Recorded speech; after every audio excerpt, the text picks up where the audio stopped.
Hello, नमस्कार।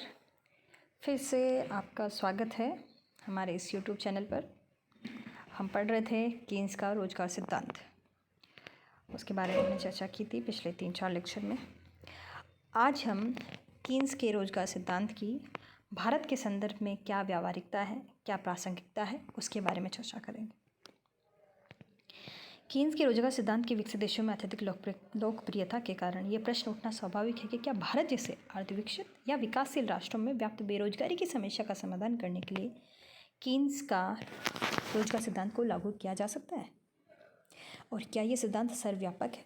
सामान्यतः जवाब आता है कि विकसित राष्ट्रों की बीमारी की दवा का उपयोग विकासशील और अर्धविकसित देशों की बीमारी में करना खतरे से खाली नहीं है।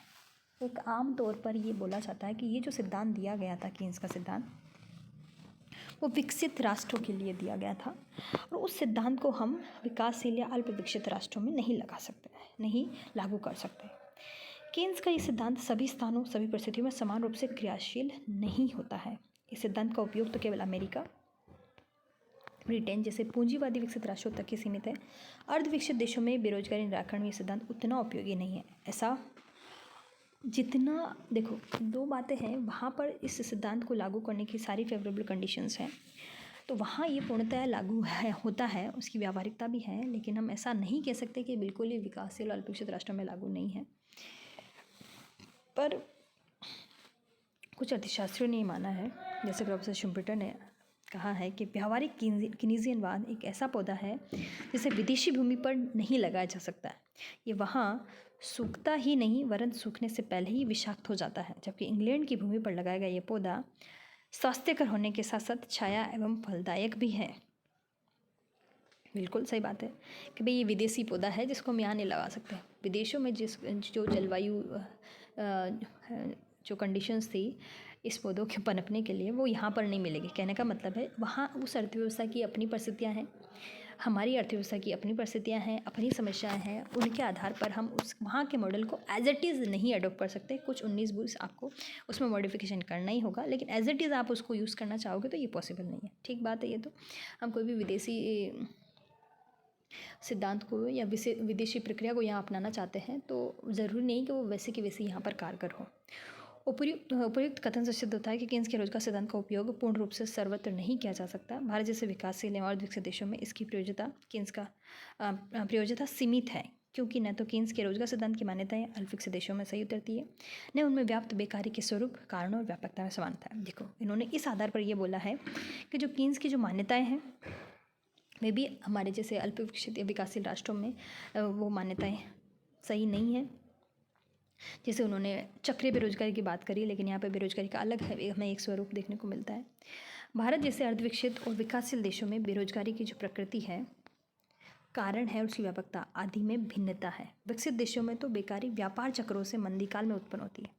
व्यापार चक्र मतलब जो भी हमारे आय, उत्पादन और निवेश, इनमें जो उतार चढ़ाव होते रहते हैं उनको हम व्यापार चक्र बोलते हैं। कभी मंदी की स्थिति आ रही है, कभी तेजी की स्थिति आ रही है, तो ठीक है। अब इनके कारण क्या होता है, बेरोजगारी की स्थिति उत्पन्न हो जाती है। जबकि अल्पविकसित और विकासशील राष्ट्रों में बेकारी दीर्घकालिक एवं संक्रामक है, लॉन्ग टर्म है और क्रॉनिक है, एक जगह से दूसरी जगह फैलती है। एक सेक्टर में आई तो उसकी जगह दूसरी जगह में आ जाए। विकसित देशों में बेकारी प्रभावपूर्ण मांग में कमी के कारण उत्पन्न होती है, जैसा कि किसी ने बोला, डिफिशिएंसी ऑफ इफेक्टिव डिमांड, क्योंकि वहाँ कैपेसिटी की प्रॉब्लम नहीं है, वहाँ पर पर्याप्त क्षमता है। लेकिन हमारे यहाँ कोई दूसरी प्रॉब्लम है, वहाँ पूंजीगत साधन भरपूर है, हमारे यहाँ पूंजीगत साधनों की कमी है। विकासशील देशों में बेकारी का कारण प्रभावपूर्ण मांग में कमी नहीं, वरन क्या है, क्या बोला इन्होंने, पूंजीगत साधनों की कमी है, डिफिशिएंसी ऑफ कैपिटल है। उपभोग क्षमता तो अधिक है पर आय और पूंजी निर्माण का अभाव है। यहाँ पर आय और पूंजी, हमारे यहाँ एग्रीगेट डिमांड की कमी नहीं है, डिमांड तो बहुत है हमारे पास, उपभोग क्षमता भी है, बढ़ सकती है, लेकिन कमी किसकी है, सप्लाई कंडीशंस में हम देखें पूंजीगत साधनों का अभाव है। जहाँ विकसित देशों में आर्थिक स्थिरता की समस्या है, वहाँ विकासशील देशों में हमारे यहाँ आर्थिक विकास और आर्थिक स्थिरता दोनों ही समस्या है। जहाँ पर हम विकसित देशों की बात करें तो वहाँ पर अब आर्थिक विकास का एक उच्च स्तर प्राप्त कर लिया गया है, तो अब जो उनकी प्रॉब्लम है उस विकास को स्टेबल या इकोनॉमिक स्टेबिलिटी को मेंटेन रखना है, आर्थिक स्थिरता को बनाए रखना है, न कि आर्थिक विकास। जबकि विकासशील देशों में आर्थिक विकास भी करना है, आर्थिक स्थिरता भी बनाए रखना है, दोनों ही समस्या हमारे सामने है। इन विभिन्नताओं के कारण कीन्स का रोजगार सिद्धांत विकासशील एवं अल्पविकसित देशों में बेरोजगारी के निराकरण प्रभावी और सफल उपकरण सिद्ध नहीं हो सकता, ऐसा इन्होंने माना है। ठीक है, ये 2-4 कारण बताए हैं कि हमारे यहाँ जो बेरोजगारी का स्वरूप है वो भी अलग है। कीन्स ने जो मान्यताएं बताई थी वो यहाँ लागू नहीं होती है। दूसरा, वहाँ की जो बेरोजगारी का कारण था वो अलग है, यहाँ पर हम अलग देख रहे हैं। तो इस कारण यहाँ वहाँ चक्रीय बेरोजगारी का रूप है, हमारे यहाँ छिपी बेरोजगारी है। इस तरह से बहुत सारी भिन्नताएं के कारण कीन्स का सिद्धांत को नेम एज इट इज़ यहाँ पर लागू नहीं कर सकते, वो सिद्ध नहीं होता है। कीन्स के रोजगार सिद्धांत की मान्यता विकासशील अर्थव्यवस्था के संदर्भ में ठीक नहीं उतरती। अगला एक दृष्टिकोण इन्होंने ये बोला कि कीन्स का सिद्धांत चक्रीय बेरोजगारी की धारणा पर आधारित है, जो मंदी काल में प्रभावी मांग के कारण होता है, जबकि हमारे यहाँ दीर्घकालिक संक्रामक या छिपी बेरोजगारी का एक रूप देखने को मिलता है। अब ये प्रभावपूर्ण मांग की कमी के कारण नहीं, वरन पूंजीगत साधनों की न्यूनता के कारण होती है। दूसरा रीज़न बताया, औद्योगिक व्यवस्था में उत्पादन वृद्धि की पर्याप्त लोचता। देखो, वहाँ पर क्या है, उत्पादन में पर्याप्त क्षमता विद्यमान रहती है, पर्याप्त लोचता रहती है कि एग्रीगेट डिमांड बढ़े तो उस लोचता के कारण आपको उत्पादन बढ़ा सकते हो। लेकिन हमारे यहाँ पूंजीगत साधनों की इतनी पर्याप्त उपलब्धता नहीं है और हमारे यहाँ इतनी कैपेसिटी भी नहीं है ताकि हम यदि एग्रीगेट डिमांड में थोड़ी भी ऊपर नीचे हो तो हम उसको पूरा कर सकें। तो वो क्या करेगी, हमारे यहाँ प्रॉब्लम क्या हो जाती है, जैसे ही हम लोग डिमांड को बढ़ाने के लिए कुछ एक्शन लेते हैं वो हमारे इन्फ्लेशन को बढ़ा देता है, क्योंकि हमारे पास पर्याप्त लोचता नहीं है, पर्याप्त उत्पादन क्षमता नहीं है। इस कारण जहाँ विकसित देशों में उपभोग उद्योगों में अतिरिक्त उत्पादन क्षमता की कल्पना है कि है, वहाँ विकासशील देशों में पूंजीगत साधनों के अभाव के कारण अतिरिक्त उत्पादन क्षमता नहीं है। देखो, विकसित देशों में क्या होता है, जो उपभोक्ता वस्तुओं का जो उत्पादन करते हैं ऐसे उद्योगों में क्या है, अतिरिक्त उत्पादन क्षमता होती है। अतिरिक्त उत्पादन क्षमता का मतलब है कि वहाँ पर अभी जैसे एक मशीन 100 kg प्रोडक्शन कर रही है, वहाँ डिमांड 50 kg की है, वो मशीन 100 kg की लगी हुई है, तो अब 50 kg और बनाने की उसकी कैपेसिटी है, वहाँ पूंजी उपलब्ध है। लेकिन भारत में ऐसा नहीं है, हमारे यहाँ पर्याप्त पूंजीगत साधनों का ही अभाव है, इसलिए अतिरिक्त उत्पादन क्षमता इतनी नहीं है। जहाँ विकसित देशों में बेरोजगारी एक अल्पकालीन अवस्था है, जहाँ विकासशील देशों में बेकारी की समस्या दीर्घकालीन संक्रामक है। वहाँ पर विकसित देशों में बात करें, जो बेरोजगारी है व्यापार चक्रों के कारण एक अल्पकालीन समस्या के रूप में सामने आती है, चक्रीय बेरोजगारी के रूप में सामने आती है, तो उसका समाधान करना कीन्स के अनुसार ठीक है। लेकिन भारत जैसे देश में एक दीर्घकालिक, एक लॉन्ग टर्म और संक्रामक बीमारी के रूप में ये बेरोजगारी की समस्या में देखने को मिलती है। इस कारण हम यहाँ कीन्स का जो रोजगार सिद्धांत की बात कर रहे हैं वो यहाँ पर पूर्णतया स्पष्ट रूप से इस तरह से लागू इसको सिद्ध कर पाना थोड़ा मुश्किल है।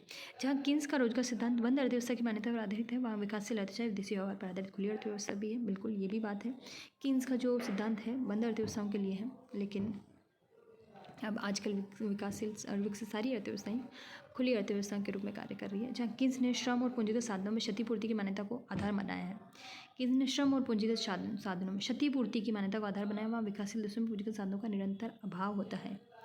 श्रम और पूंजीगत साधन वहाँ पर्याप्त मात्रा में है, लेकिन विकासशील अल्पविकसित देशों में अभाव है। अब देखो, ये हम इतना अब सटीक रूप से भी नहीं कह सकते, धीरे धीरे भारत एक विकासशील राष्ट्र और एक बहुत अच्छे राष्ट्र के रूप में उभर कर आया है सामने, तो धीरे धीरे हम इन सारी कमियों को दूर कर रहे हैं, हमारे पे ऊपर पर्याप्त क्षमता विद्यमान हो रही है। अब पूंजीगत साधनों की जो इतनी कमी है उसको भी हम दूर कर रहे हैं, तो नो डाउट ये धीरे धीरे हम विकासशील से विकसित राष्ट्र की ओर बढ़ रहे हैं। तो ये जो अतिरिक्त उत्पादन क्षमता की जो बात कर रहे हैं वो भी हमारे यहाँ इन फ्यूचर में हमें देखने को मिलेगी। और इनके बावजूद भी हम ये देखें, इनके बावजूद भी ऐसा होते हुए भी कीन्स के सिद्धांत को हम पूरी तरह से नकार नहीं सकते।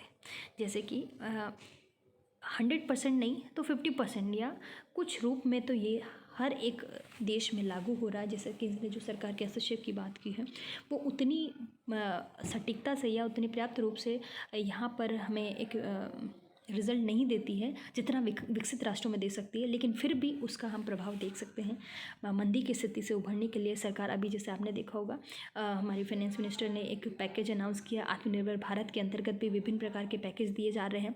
वो ये कीन्स के सिद्धांत की ही व्यावहारिकता का परिणाम है कि यहाँ पर सरकार आगे आकर हमारे सरकारी जो व्यय है उसको बढ़ाने की कोशिश कर रही है। लोगों की क्रय शक्ति बढ़ाने के प्रयास किए जा रहे हैं। मौद्रिक नीति के सस्ती मौद्रिक नीति के माध्यम से लोगों की मुद्रा की मात्रा को बढ़ाकर ब्याज दर को कम किया जा रहा है ताकि निवेश को बढ़ाया जा सके। ये सारे उपाय हमें कीन्स के रोजगार सिद्धांत की व्यावहारिकता के ही परिचायक लगते हैं। तो हम पूरी तरह से नहीं नकार सकते हैं कि कीन्स का जो रोजगार सिद्धांत है वो भारत जैसे देश में लागू नहीं होता। तो आप इसका कंक्लूजन, भले ही आपकी इस बुक में इस तरह से सारे नेगेटिव पॉइंट डाले हैं, तो लेकिन आप कंक्लूजन इस तरह से करें कि हम पूरी तरह से इसको नहीं नकार सकते। विकासशील राष्ट्रों में भी हम इसको लागू कर रहे हैं, पूरी तरह से नहीं तो उसका मॉडिफाई रूप में हम इसकी व्यावहारिकता देख सकते हैं।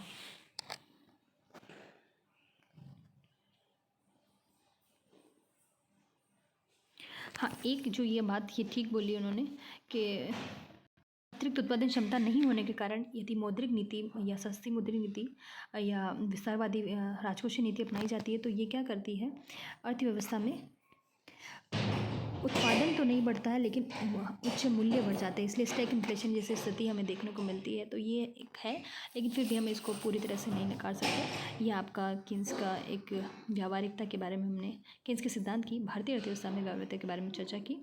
आप इसको और पढ़िएगा। इसी के साथ धन्यवाद।